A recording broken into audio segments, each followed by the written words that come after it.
How's everybody doing tonight? Welcome back to another episode of Difficult Conversations brought to you by Supply the Y. Tonight, we have an outstanding show. We have two men that have been in this line of work, I think, for a combination of close to 60 years between the two of them. They've trained approximately 40,000 police officers, maybe more, in use of force, defensive tactics, and firearms training. So without further ado, let me bring in Major Dwayne Fortes and retired Sergeant Steve Wohlgemuth. These gentlemen, you're in for a treat tonight. Fellas, how you doing? What's going on, Dean? How you doing? I'm doing very well. So what I'm going to do is I'm just going to have you both just kind of just talk about what you've been doing and where you're at now. So really quick. So Steve, why don't you tell us a little bit about what you've been doing and some of your career highlights? So I recently retired. July 31st was my last day, and I went into the automotive industry, partnered up with a friend of mine, long-term friend. We partnered up, opened up an auto body shop in Boston, and kind of on to phase two of my life. So I'm more busy now than I ever was. Must be nice being your own boss, though, huh? Yeah, it is.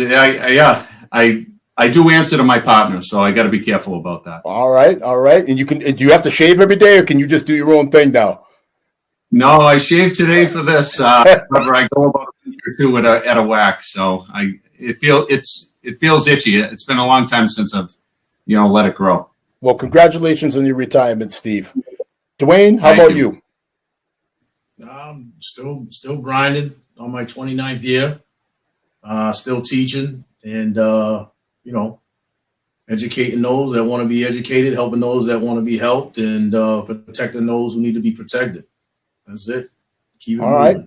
So they're being really modest. So I'm going to talk a little bit about these gentlemen and how we met. So in 2015, that was roughly my 11th year in police work. I started in 2004. So I'm still an infant compared to what these two gentlemen have been through.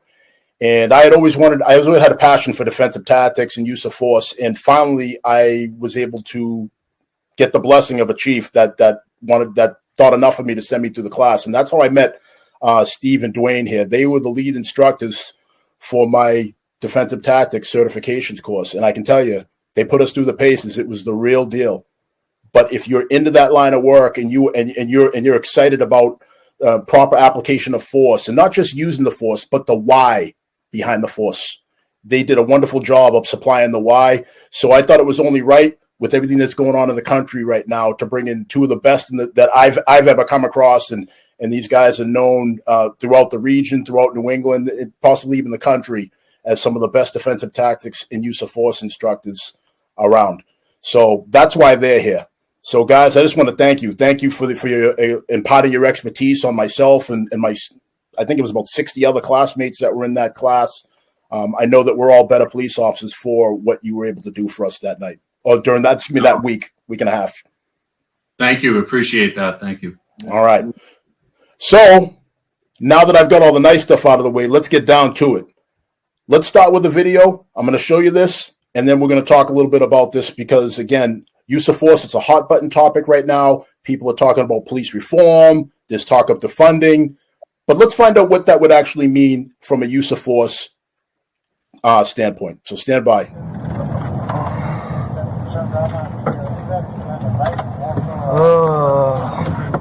Just a second.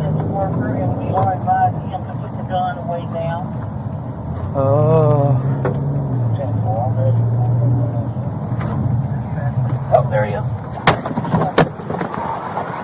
Put the knife down. Put the knife down. Put it down. I've got one at gunpoint central. Put the knife down. Put it down. Put it down. Hey, back up. He's not complying to command central. He's coming at us with a knife. Knife down. Knife down. Knife down. Put the knife down, sir. Please. Put the knife down. Put it down, man. Please. Help you out, man. We can help you. Please. Help you. Put it down. Put the knife down. Put it down. No. No. No! No! Please don't! Do it! Please don't! Do it! No! Do it! Please don't! Central, we need units here, 1018. Put the knife down! Put the knife down, sir, please! Please, sir! Put the knife down! We can help you! Put the knife down! Please, put the knife down! Put it down! Don't do this! Put the knife down! Put the knife down, sir! Please! Please, put the knife down! Put the knife down, please, man! Please! Put the knife down! Put the knife down!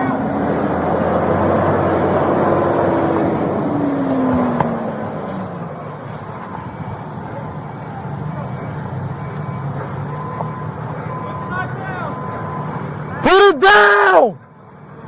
Please, no, man, no! Hey, let's leave this. Put the knife down, please! No, no, no, no, no, no!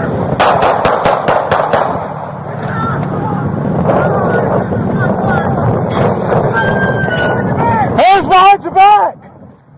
No, no, no! No! No, get on the ground! Get on the ground! Get on the ground! Kill me! No! No! Get on the ground, man! Say something. No, no, no! Ah! Shut! All right. So let's talk about that a little bit. So we saw a couple different components in that video there. First thing we saw a number of verbal commands. I tried to count. I lost track of how many times they either said put the knife down or they said don't do it. It's got to be, what do you think, 40, 50 times? Yeah, between the two of them. But between the two of them, 40, 50 times, right? So there was that aspect of it. Then they also tried to increase the distance between themselves and the suspect. All right, so they tried to increase the distance and they tried to buy more time, calling for more units, everything that they're trained to do. Then it got to the point where now they're putting themselves in the highway. And it still didn't cause them to shoot. Like they didn't end up shooting this suspect until he charged at him and then just kind of didn't give him any choice at that point. And the thing that I really want people to take home, especially if you're not a police officer or if you're not military, is that video is proof that just because you are shot doesn't mean you stop. That gentleman was shot several times and he kept going. 7. So that'll add a little credence to when people say, well, how come you shot so-and-so so many times? Well, watch this video.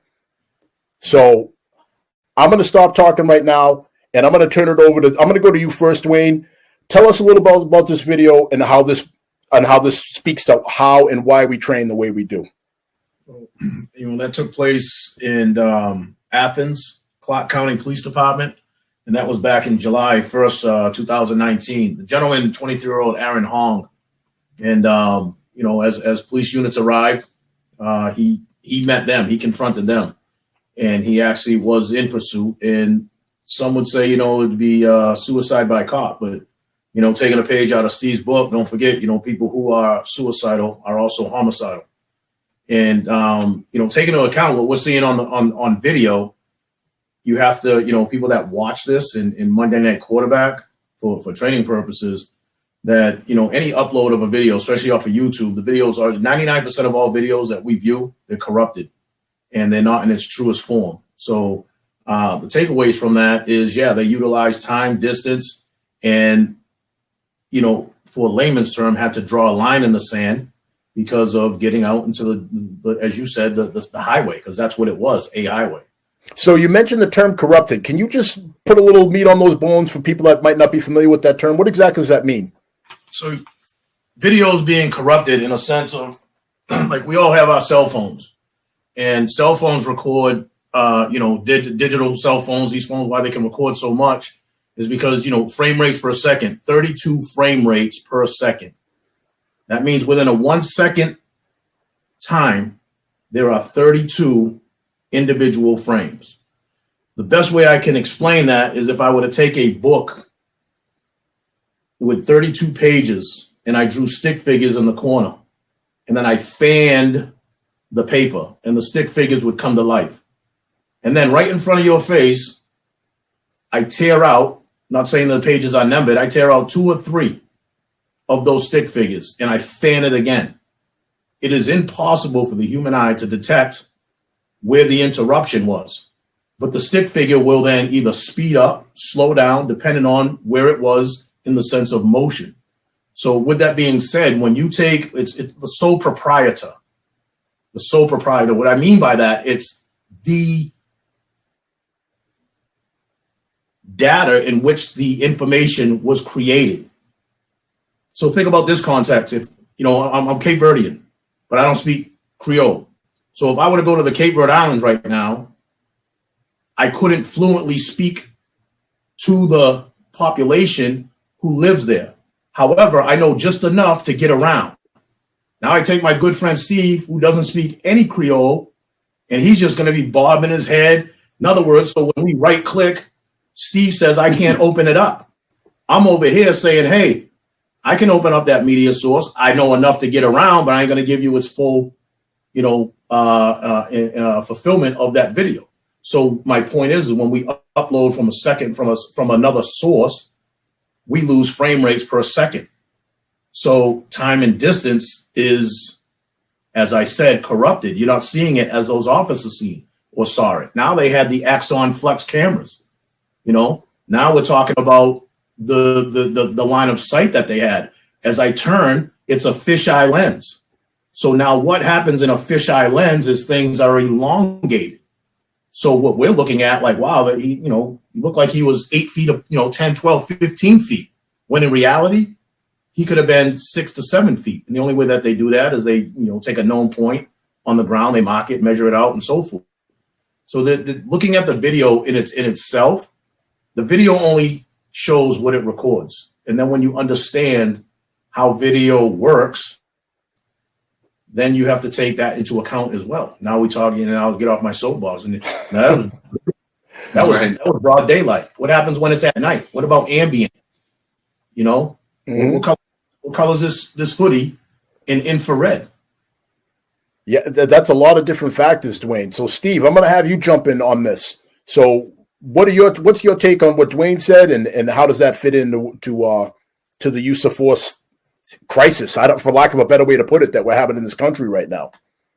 Yeah. So since the first time I started, you know, teaching at all, I always wanted to understand. It's funny. I always wanted to understand why police officers did what they did, and could we do something to make it better? When, you know, Dwayne went to Force Science and got certified, and he started coming back with all of this information that talked about physiological response and all that, things really started to make sense and why officers made decisions.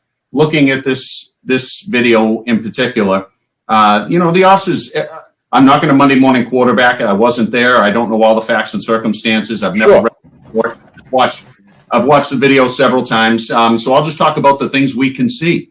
You know, they take the terrain that they have and utilize as much of that distance to buy themselves time. Time gives them opportunity to make better decisions. Like you said, they called for backup. They tried to separate to give better. They tried to utilize good tactics and distance. They tried to communicate to the best of their ability of what they wanted the subject to do. He chose to make a decision and kind of force their hand, from what I can see, in that particular situation. You know, it's one of those things. They call for backup, but how long is that going to take? You can call a crisis negotiator. How long is that going to take? This individual, Mr. Hong, had already made his decision on what he was going to do. And to kind of echo what Dwayne had mentioned earlier, you know, not my words. Everything I say, you know, in regards to, you know, teaching or police use of force is I've kind of stolen from other great trainers or police officers or things I've read or heard. You know, someone that's suicidal is homicidal. He's willing to take a life. If he's willing to take his own life, he's willing to take someone else's with him. He made his decision. The police officers had no choice in that circumstance. There was not many more things they could have done, from what I can see. I like that. Yeah, I like that a lot. Yeah, they had to make a decision. Did you notice that the knife, after he was shot, 7 shots rung out. I don't know how many times he was hit when he went down. When he got up, did you notice the knife was on the ground? The officers did a great job transitioning to taser. Or the officer that we were looking through the body camera, or the eyeglass camera from Axon there, you can see the knife on the ground. He transitions to taser as the subject was, and ideally because they had distance and time, they were able to make good decisions. As the subject's rushing at the second officer we see in the footage, that officer's holstering because he recognizes, because he had time, which is rare in these types of situations. He has time to see the knife is on the ground. My life is in imminent danger. I got to transition to something else. In my opinion, that's what they were thinking. And, unfortunately, it escalated from there, and then the video ends. But to echo what Dwayne said, they did a lot. They did a lot of things right. Things happen. Physiologically, they're going through a lot of stress. It's hard to make decisions. They did a lot of good things to give them time to try to assess and evaluate. So let me jump in real quick. So a couple things. First of all, I love that saying. So let me make sure I got that right, because I'm going to steal it from you and I'm going to use it. So a person that is suicidal is homicidal. Do I have it right? Potentially homicidal, right? They're willing to take a life, right? We already know that. Yeah, and I think that's profound. I don't think a lot of people, even cops, realize that if someone has their mind made up to take their own life, the likelihood that they'd be willing to take yours, I would say just law of averages goes through the roof, right? Right, absolutely. What do they have to lose at that point? They have no intention of being taken into custody because they've already decided to take their own life. So that and you hear the term suicide by cop, right? We've all heard that. A lot of people don't know really what that means, but ultimately the subject forces the hand of the officer, in some homicidal act, meaning going at them with a weapon or simulate drawing a weapon to create a situation that the police officer has no choice but to respond. And, unfortunately, they force the officers to take their life because, one reason or another, they're unable to do it themselves, Yeah, So that's an excellent point. That's becoming a bigger and bigger thing with the mental health, which we'll get into later in the show, about how so many more calls have a mental health component to them. That these calls are really becoming complex. It's not the bing bang thing that you see on TV, where you're watching a cop show on TV and they are finding out about a crime, they're investigating a crime, and they're solving a crime within 60-minute time frame, including commercials. It's not that way in the real world. Right. It's a little more complicated. So if you're just joining in, again, this is Supply the Why, Difficult Conversations, and I'm here with retired Sergeant Steve Wohlgemuth and Major Dwayne Fortes. They are defensive tactics icons in Massachusetts. So I'm going to hit the chat right here. So we have a question from Mike, and Mike says, a man with a knife the other day in Boston. The officer shot the man with a shotgun beanbag. The suspect was taken into custody. So the question is the shotgun beanbag a good tool to use? Is it better than a taser? And do we have these in Stoughton? All right. So again, you did that thing I like in high school. Like you say, it's one question, but it's part A through J. All right. So we're gonna take little bites of this question from Mike. So I'm gonna go to Dwayne first. So how do you feel about the beanbag shotguns? So the beanbag shotguns, it's a tool of opportunity, giving time, distance. And with that, hopefully, the common practice is to have lethal cover along with non-lethal cover. And on an average, it takes anywhere from 2 to 3 beanbag rounds to actually be successful. So it's It's is it a good idea? Yeah, I think it's a good idea given the circumstances. But how many departments are out there that actually have that capability? All right, Steve, is it better than a taser? Is it a better option than a taser, Steve? All right. Well, that's a loaded question. Yes, it is. It's difficult conversations. You're going to get loaded questions. Yeah.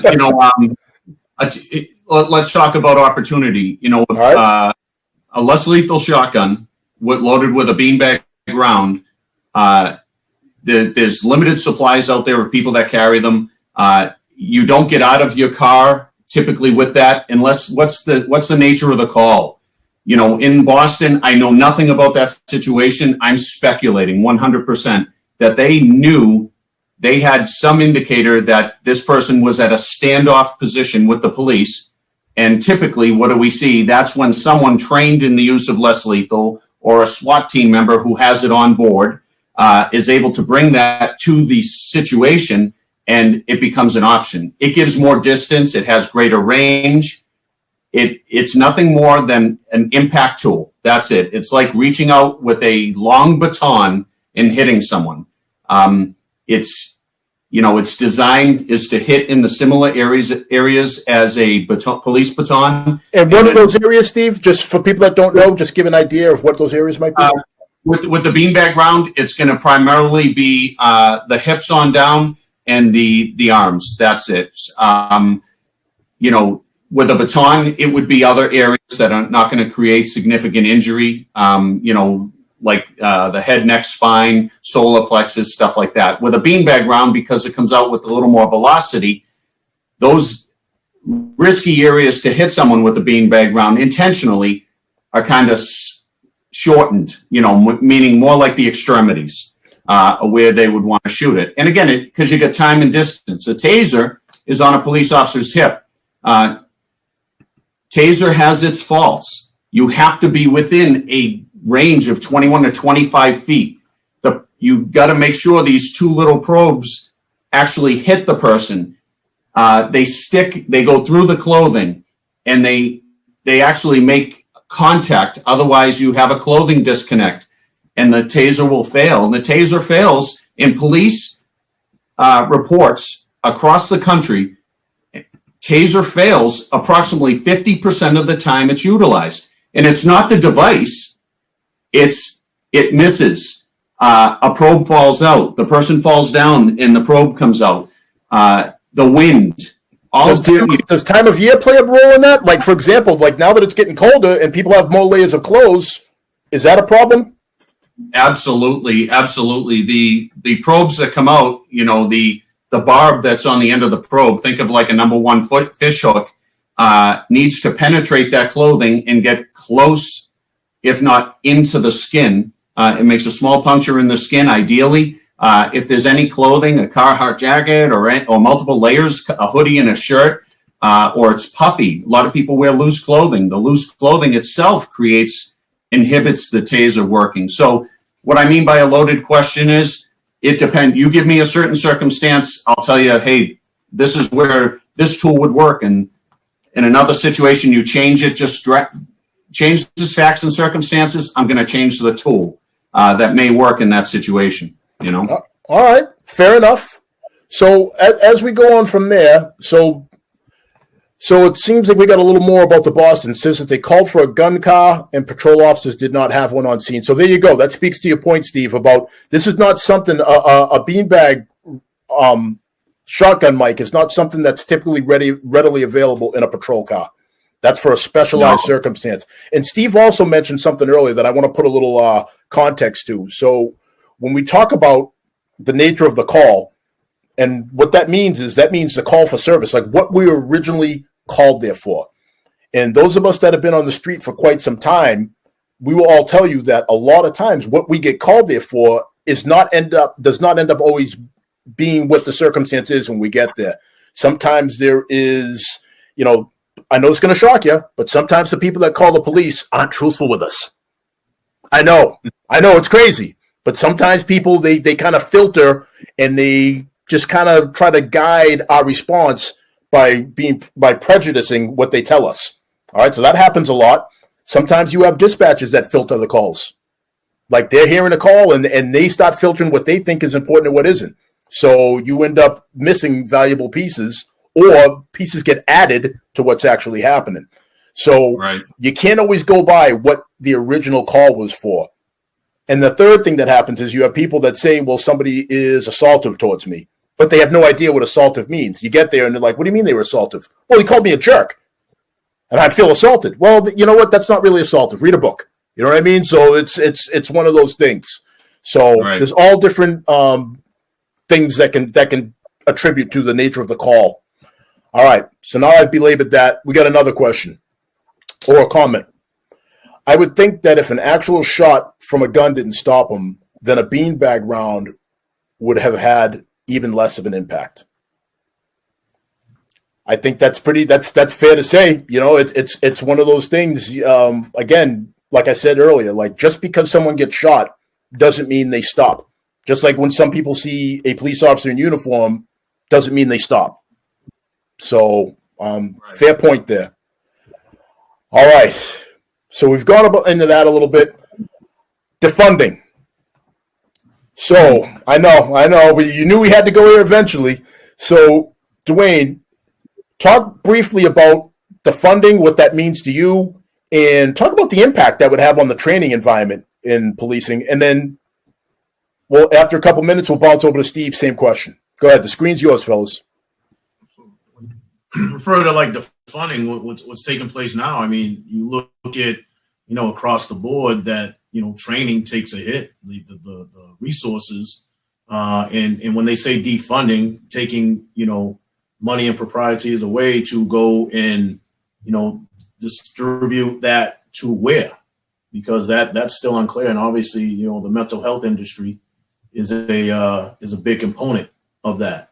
So, as far as like defunding the police, I believe more attention should be about continue to fund the police and co-work with the mental health industry. There are a lot of people right now, as we speak, that should be, getting the professional help to deal with whatever their situations are. And but they're not getting, the proper care, if you will. So where are they? They're walking amongst the general public. And next thing you know, someone calls 911, and then you have a police officer or police officers dealing with an individual who's in crisis, yet no crime has been committed, but they're there to what? Protect and serve the public. From what? From harm. And now you have a situation where you have somebody who's disconnected, and you're giving verbal commands, stop right there, get down on the ground, and they are disconnected from society. They don't respond to commands, but yet they present a threat to the officers and or the public. If the officer delays and doesn't do something, then they're going to be scrutinized for not responding quick enough. If they respond, then they're going to be scrutinized for not delaying. So it's a fine line. Fine line. So it's a classic damned if you do, damned if you don't. Steve, how do you feel about damned if you do, damned if you don't? I think you're damned if you do. I don't think you'd be damned if you don't. Number one, I don't know what defund the police means. I don't think people say it, but they don't define it. Then people that know nothing about what police officers do on a day-to-day basis, how they train, how they work, what equipment they need to perform their jobs. They have the expectation up here, but the willingness to provide funding to get prepared for this is down here. Classic example. I'm going to put it in the perspective of my auto body shop. So I'm out in the shop, and I'm sanding a car or doing something. The guy that orders supplies comes over, and he doesn't order the supplies he wants. He comes over and says, "Hey, how is that sandpaper that I got working for you? Do you need another type? Would something make you more efficient or make you more effective?" And it's the same goes with policing. You know what? If we defund the police, I would ask one question we know happens. What is affected in policing when you start taking away money? The first thing is training. Number one, I will say this, and every police officer, a lot of police officers don't like going to training. They want to go to work. They want to do their job. And I agree, and that's great. But training makes for better police officers, better prepared police officers, brings them up to date on the latest and greatest information and tactics out there. And they don't get the time to go home and train. They need that training on the job, and to get them prepared to deal with, let's say, critical incidents or mental health issues. And the first thing to ever be impacted when funding goes is police training. We see it all the time. We do, hey, we need a full day to do training. We'll give you 4 hours. And that's been happening for years, especially in Massachusetts. And when you cut training, how can you expect a police officer to be the best at their game if you don't provide them the best equipment, the best information? And I don't know what people mean by defund the police. We can't get rid of policing as a whole. I think I hear the rumors that a few cities have tried that, limiting police response to certain calls. And there's been an outcry by the communities, hey, we need you back here. Because things just go awry, So I don't know what that means. I think you're damned if you do. I think where we need to focus is I hate saying it, but where are we going to get the money? But we need to fund more police training. If you want better police officers, you need to fund more police training. I was on the phone the other day insuring my antique motor vehicle with Haggerty Insurance. And as I'm sitting there listening to the elevator music from Haggerty Insurance, they get on and say, our appraisers go to 40 hours of in-service training every year to better appraise your antique motor vehicle.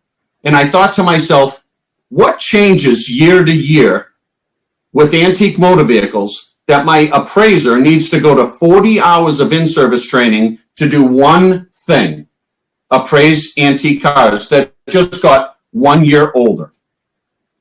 40 hours. 40 hours at Haggerty Insurance to insure antique automobiles every year. I don't know. So I got to ask this, and this is the question I ask because clearly in my capacity here, in my day job, for those of you that don't know me, I am an administrative sergeant during my day job. So I'm not out on the street like I once was. But the question that I get asked is obviously about the funding. I do something that personally I hate. I tend to answer that question with a question. All right, and I know it's annoying. And my question to those defund people is, okay, so suppose I'm on board with this defunding. You tell me what services you no longer want us to offer you. You tell me. Do you no longer want us to come to your paper exchanges on your car accidents? How about no more illegal dumping calls because somebody's dumping grass clippings at the end of your street? Can we not come to those anymore? Oh, I got a good one. Your neighbor's having a cookout, and one of their guests parked their car 6 inches into your driveway space. But you don't really like that person, and you don't really feel comfortable going to knock them on their door, and you call the cops, and now we come do it. Or you lost your iPod. Or it's stolen. You don't know which. Can we stop coming to those calls? So you tell us what calls you don't want us to respond to anymore before we can even begin to have this conversation about defunding. So, Have you got, gentlemen, any thoughts on that? it's what I used to and still do, when they're talking about this defunding of police. And we all know the pivotal turning point in which brought this topic up. But I said this to a bunch of people. I challenge anybody prior to what just took place with an incident where we are today. Massachusetts. When is the last time, other than the recent riots, have you turned on the television and saw people requesting the badge and the job of officers involved in a shooting? Because officers have been involved in shooting in Massachusetts. And where I'm going with this is the training in Massachusetts pretty much has been impeccable as far as law enforcement being in the international arena, where you're hearing about incidences where, you know, people are requesting officers' jobs. When have you? I haven't. The closest thing to like international news was the Bear Summit. With the Cambridge office, and that wasn't about a shooting. That was just about profiling and whatnot. You go back to that. Snellgrove, Red Sox, right?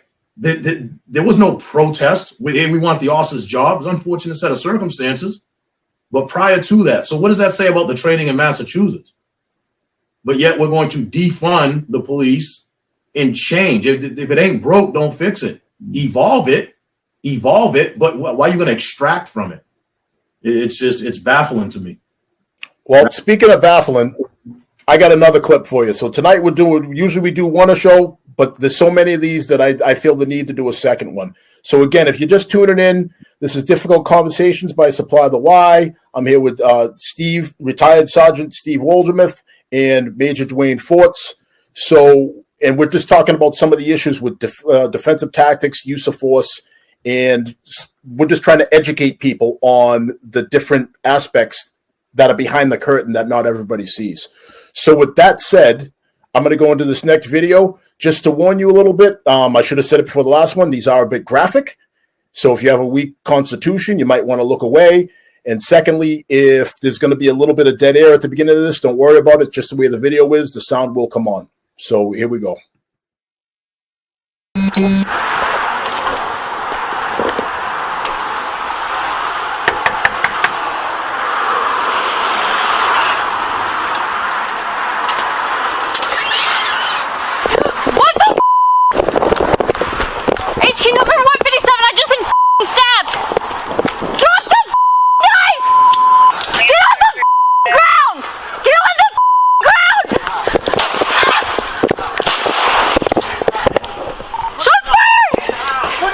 Knife down right now. Get on the ground. Get away from that knife. Shot fired by police. Rescue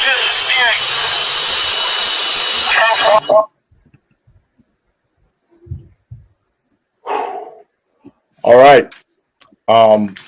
Tough to watch. Definitely tough to watch. So I'll go to you first, Steve. To the people that think that we should be shooting people in an arm or a leg, can you speak to that a little bit? Yeah. So, you know, prior to this, us chit-chatting, I happen to look up, you know, that statistic, and you see anywhere from, you know, police officers shooting in critical incidents. When police officers are involved in a shooting and have to discharge a firearm, they're hitting their target 35% or less. It depends which, you know, whether you know, look at the study in Dallas or Atlanta, you know, anywhere from 35% or less times the police officer is actually hitting their target. And you're talking about center mass, right? You're talking about center mass too, right? Not even aiming for a limb. Oh, I'm talking about hitting the person at all. So in that situation, in that video right there is the perfect example to kind of support what I'm saying or support the statistic. We go the range, and each police officer, it's pretty much a standard across the country that police officers must score 80% or better on the range. So 80% of their targets must go, their rounds must go in a scoring area. That's primarily standing stagnant, maybe moving a little bit here and there, not trying to save your life, running backwards, shooting with one hand, which is pretty much what occurred with that female police officer when the subject was coming at her with the knife. She shot at the subject as she was backing up and moving over rough terrain, the curbing, the grass, and she missed both those rounds. She didn't hit the female at all. You know, this goes to show that if we now say we want to hit a smaller, faster moving target, where is that percentage going to go? Where are those rounds going to go? And again, I always say this to, you know, the new police officers. They get in and they say, you know, someone says, hey, what about shoot to kill? And we always say shoot to stop. Everything from our firearm, baton, taser, less lethal impact munitions like a beanbag, pepper spray, empty hand techniques, Every technique that a police officer done has one goal, and that is to stop the attack or stop the behavior. The firearm, its only intent is to stop the violent act or the violent behavior that's going to risk someone's life being in imminent jeopardy, that or risk of serious bodily harm. That's it. The police officers don't shoot to kill. Police officers shoot to stop that immediate violent act. It's a little more powerful.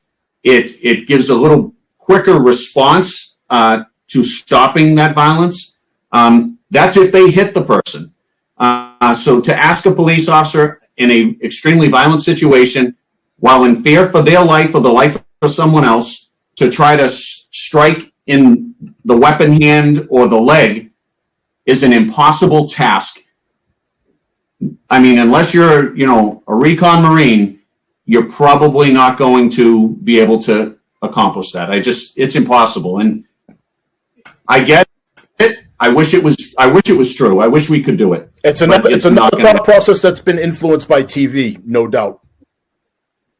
Dwayne, no one in on this? Go ahead, Steve. I'm sorry. I just take somebody at home right now. That when I say at home, anybody at home, roll up a piece of paper. Roll up a piece of paper. Make a little paper ball right here. Have somebody stand off to the side and just wave in hand, just like this. And then with that paper from 3 feet away, toss it and try to hit a moving hand. Same distance, I just stop moving side to side and toss the paper at my chest. As you said, center mass. The likelihood of hitting a larger target, and that's during, that ain't even a lot of stress. When you add stress to that, and that's why the percentages are what they are with the firearms. That's untrained behaviors. That's somebody or individuals that watch the Hollywood factor. There, you said TV, television. I say tell live vision. All they do is tell stories to entertain the masses. It is. It's the Hollywood factor, and you joked on it earlier. They expect it to be. Why'd you punch so many times? Why did you? Professional fighters, they're not there to end somebody's career. It's a sport. They're there for what? Endorsements. They're there to win. You see boxers, mixed martial artists, when they're throwing the punches, and we're sitting back watching this television set, and it's like, oh man, she is clearly dazed. They're out. But yet 2 or 3, 4 more punches, and the ref has to what? Intervene. They're not there in the kill moment, like I want to take this individual's life, but they are still what? Their brain is still working in the arena of that fight or flight, and they're in the fight. No different when I get that question. Why do they shoot so many times? Because in their mind, the fight was still going. And a great case that we talked about in the past is Amadou Diallo. How do you explain, 42 rounds being fired from 4 different officers and 26 rounds striking an unarmed individual, and 3 of those rounds end up in the bottom of their feet? How does that happen? Why did they shoot so many times? I got a minute? Yeah, one thing I'd like to say is kind of bringing it all around, everything we've kind of talked about. If you look at that, the incident where Officer Metchling goes to that door on a call of a dispute about medication with her roommate or something, or a house. And you're referring to the call we just saw, that video we just saw, yes? Okay, right the now. woman come out stabbing, just so people can follow where you're going with this. Correct. So we're gonna separate the 2 incidents. So the first call we watched in Georgia, where the police officers went to a knife call and were approached and greeted by a subject that was clearly holding a knife. They had time and distance to set up tactics to try to mitigate the problem the best they could with the resources they had in hand. Officer Metchling shows up to a call. You talked about it. Like, calls are never what they seem. We think we're going to a car accident when in fact it's a drunk driver. We think we're going to a car accident. Next thing, it was, someone's asleep in the breakdown lane. The calls are never what they seem. And she goes there thinking she's going to help solve a dispute about medication, when the time and distance, she had none. It was taken away from her. She was not afforded any time to make a decision. Miss Baker comes out of the house wielding the knife and attacking, hitting her. She cut her with the knife, Officer Metchling, and that's when she backs up. Look how long it took her to process, hey, I'm no longer at a medication dispute call. I'm now at a knife call. Oh, wait, I was stabbed. Oh, wait, I got to get to my gun. And we watch it here in the comfort of this room, and it happens so quick. Could you imagine how Officer Metchling was feeling and how your mind cannot operate and switch gears that quick? It just physiologically, we don't have it in us. She did a great job. She backed up. She realized, oh boy, I'm in a knife fight right now. She got her gun out. She gave, stayed in the fight, gave good commands, called for backup. And then unfortunately, the situation turned out into a fatality because the woman, Miss Baker, attacks again. But my point is, both knife calls, two totally different situations. But I think a lot of times the community or the media don't depict the difference. They say, hey, another cop shoots another person, So they lump everything together. So and that's both of you guys beautifully said. And I guess the way I try to dumb it down for people, for lack of a better way to put it, is all use of force incidents are essentially like snowflakes. There's no two that are alike. Every single use of force incident, even if it involves the same person with the same weapon at the same location, if it happens two different occasions, there is some difference somewhere, whether it's their motivation, whether it is their victim, whether it is the time of day, the weather. There's always something a little different about each one of these calls, which makes it impossible to lump them all together. There's no way you can view them all as one extension of another. So it's important that people realize that, like Steve said. Dwayne, I'm going to get to you one quick second, and then I'm going to hit the chat. But it's important that you guys understand that they're not interconnected. So go ahead, Dwayne. I can see you want to get in. No, with that video, there's more to that video. So at the end, that was Sergeant C.J. Nobles who fired, and ultimately stopped the advancement of her attack. And she laid idle. My point being, she was shot 4 times. The first video was shot. The gentleman was shot 7 times and got back up. This lady, Ms. Baker, was shot 4 times. And when K-9 arrived on scene, they sent the dog because she was still trying to reach for the knife. So the K-9 took a bite of her arm, took hold of her arm, and she's beating on the dog while shot 4 times. So once again, you're hammering home the point that just because someone's shot doesn't mean that's the end of the encounter. And in some cases, it might make it worse. The person realizes they're hurt. It's like, trapping a wounded animal. You get a wounded animal, that's when they're most dangerous. So that's a good point. So, gentlemen, we're already at about 50 minutes here. I know it's flown by. So we got about 10 minutes left. So we're going to hit the chat. So here's a question that I thought that both of you could sink your teeth into. So what's more important in policing today, being mentally sharp or physically sharp? Now, I know both of you guys are you're both big into working out. I know both of you are into martial arts. So you tell me, and Mike wants to know, what do you think is more important if you had to do like a 51% versus 49% type deal? Dwayne, you go first. Yeah, I would lean more towards, you asked me 10, 15 years ago, I would have said the physical. I was full of testosterone and, ready to go. And hey, but the older you get, and then if the mental capacity, when I say the mental capacity, is to be able to, I want to use the word negotiate, if you will, to get voluntary compliance, it works. Does the physical, they go hand in hand, mental and physical being. But for the most part, where are you? When I say where are you, what is the geographical layout?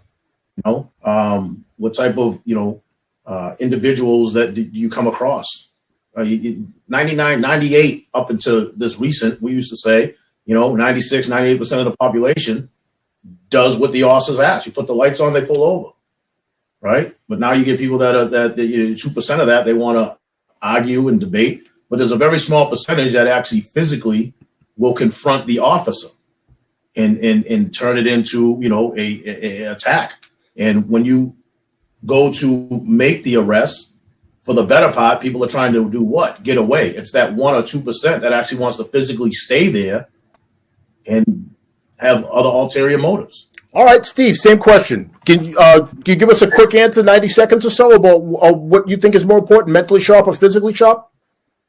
I think I'm not going to pick one. Thinking about it as Dwayne was talking and you were talking, I really believe I would add a third. I think you need to be emotionally sharp too. I think empathy and emotion needs to come into play with situations, especially we're talking mental illness. And let's face it, someone that's suicidal, if you have time and there's and you realize there's something going on with their mental capacity, some emotion and compassion could be important. I think you need to be physically sharp, prepared, physically, strong, tactics-wise trained. I think you need to be mentally prepared to deal with stressful situations. Also, know the knowledge of policing and what needs to go. There's a lot of things: emotion, empathy, compassion. I think all of those things are super important. I think you have to be. I think you know 100% of all of them. All right, so I'm going to jump in on this. In a perfect world, yes, I'm with you, Steve. Being 100% of all of them, but we don't live in a perfect world. All right, especially those of us with families, kids, things like that. So if I have to choose one, again, we're talking like that game we were kids. Like, hey, if I put a gun to your head, what would you choose? I would choose mentally sharp, because if you're not mentally sharp, none of that other stuff matters. And I can show you videos again, and I promise you, in future shows, I will show you videos of cops that look like they just jumped out of a CrossFit video, but they're not mentally sharp, and they have no idea how to use all those muscles they built in doing their kipping pull-ups.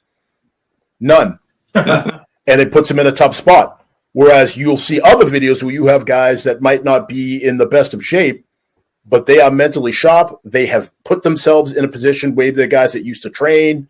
Maybe they're guys that have had a box, wrestled, and they have been beyond. They've mentally been beyond. They've been in a situation where their will to win has come out, and now they know how to access that will to win that you can only get with a trial through fire. As Dwayne will tell you from his jiu-jitsu training. Steve, I know you train martial arts. Like, there's a point when you're training where you want to quit. But the more you train, you know how to negotiate through those times where you want to quit and your body's telling you to stop, but your mind knows that you have more left. You can only get that through training. And that's why I'm going to give the edge to being mentally sharp, because, again, you can't get there no matter how fit you are if your mind hasn't already been there first. So that's my opinion on that. So a couple more things in the chat here, guys. So Karen says, so Mike Paul says there's nothing like a D-block workout. All right. I am not sure what that means, but I'm pretty sure that's for you, Major. Karen says you got to be physically sharp to get there daily, but mentally to deal with the current climate. 100% with what's going on now. Well said. All right. So Bruce says, nice job, guys. Always good to see you and hear your words. Amen to that. I'm very lucky that I was able to not just talk to them on the show here. I had about 45 minutes with these gentlemen behind in the backstage, and I've been talking to Dwayne quite a bit in the last couple of days. So I'm very fortunate. All right. Here's an old friend of mine, a guy that I consider a mentor of mine, Bobby. He says, I know you know him, Steve, AKA Judo. The question adds another question. If the officer is neither mentally or physically sharp, do you take them offline and force another officer to work? All right, you guys are both bosses. Here's your tough boss question. So, Boss Wohlgemuth. Oh, boy. Do you take them offline and force another officer to work? It's a tough balance. Well, I'm not quite sure if Judo's talking about, this person's off their game for a specific shift, if that's what we're talking about. I look at it as if as a supervisor, you should recognize that and see what you can do to bring that person back online and get them back in the game, mentally, physically. Like you said, Dean, maybe something's going on at home, Yep. You know what's going on. So I think you need to always pay attention as a supervisor in what's going on. Someone that has that continuous problem, that they pose a risk to themselves and risk to other officers, I think that's when, partners, other officers, supervisors need to step in and help them recognize that, number one, it's unhealthy, and number two, whether it be mental or physical, issues, it's unhealthy and it's a risk to everyone at the scene. They could make poor decisions. They could fail in a good response, which could have someone else injured. So I don't know if you take them offline. I think you recognize it, deal with it in a professional manner. If you met with resistance, then you have to put those stripes on and make a decision. Good answer, Dwayne. Let's see if can you wrap this up in about 90 seconds? What's your take on this? I strongly agree. They might have something personal going on, so you tap into where they are mentally, and you find out. You work from there. They need to provide the why, and then when they provide the why, then you set up the proper resources and go through the proper channels. The one thing that is not acceptable is somebody that is slacking just to be slacking, retired on duty, and have other people pick up the slack, because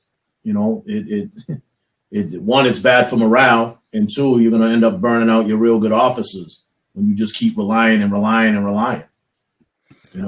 So I'm going to also give my opinion on this too.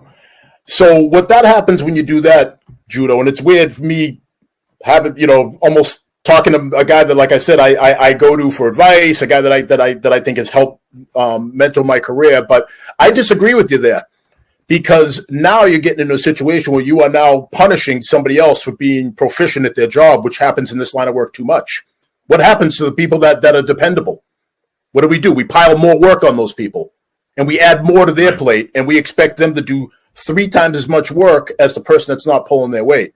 So if we start forcing people, and I have a family, and I have things that I want to do outside of work, and now I can't do them because someone's not pulling their weight, I don't think that's the right way to handle it either. And if somebody is mentally not up to the job, yes, that could be a day-to-day thing. But if someone's physically not up to the job, that didn't just happen overnight. I didn't go home and eat a pint of Haagen-Dazs and now all of a sudden I can't run anymore. That's not how it works. So that's something that didn't just happen, and that needed to be documented all along. And that's something that, if that's what your agency does, that's a process that, to Steve and Dwayne's point, that a lot of bosses and possibly even some coworkers need to be involved in. That's not like a one-time bang, that's it, you're off the shift type deal. Right. So, gentlemen, we are down to about 90 seconds. Really quick, Steve, what projects do you have? How can we reach you? And then Dwayne, in about 30 seconds, how can we reach you and support your projects like Viper? I'm working still, even though I'm retired, I'm still teaching. I'm looking to help assist and fix the problems we have out there with policing. So I'm still teaching, with the Chief Academy, Plymouth here and there, still doing my thing, teaching with Dwayne. So you can reach me through Dwayne, message me through Facebook. I'm easily reachable, or come down to Coin Collision in Boston. And hopefully you're not there for a dent, but if you are, I'll take care of you there as well. So Dwayne, that's awesome, Steve. Dwayne, what do you tell us about Viper? How do we get in touch with Viper and go from there? Google it. Google Viper self-defense, and you're gonna see some good stuff about what I have to offer. And I just say this real quick. I'm gonna ask you to answer for everybody that's chimed in or is gonna hear this. Where do most altercations end up? I know the most altercations end up. On the ground. Tell everybody. I don't want to set it up on the ground, but how much training do officers get on the ground? I'll answer that. 0. Just think about that. So we're talking about defunding police, and it's about training. When we know that 99% of all altercations go to the ground, and then in an academy setting, in service, You ask a veteran officer, when's the last time they did in-service ground defense training? I'm not trying to turn this into, a jiu-jitsu arena, but you come to Viper Self, no strikes, period. No strikes. It's all about control. Which strikes available? Check it out. All right. So Dwayne, I got to jump in with past time. So again, check out Viper Self-Defense, all kinds of cutting-edge training and programs. Thank you guys so much for taking time away from your family to come out, check us out. This has been one of the best episodes we've had. Ton of people engaged, and I'm so excited that you guys took the time out to talk with us here. So thank you again. Thank you. So, pleasure. Please be safe. We appreciate that. So really quick, again, this is Difficult Conversations by Supply the Wise. So if you're checking us out on Amazon, on Apple, or on Spotify, this will be out in probably a couple days after we air this. And again, if you have people that aren't on Facebook and they can't view these live, don't worry. We also have a YouTube channel, so please subscribe, like, and share these videos. We're trying to change the world one difficult conversation at a time, and we're doing it with great guests like the ones we've had tonight. So that's it. That's all I got. We'll see everybody next week for another episode of Difficult Conversations. Take care.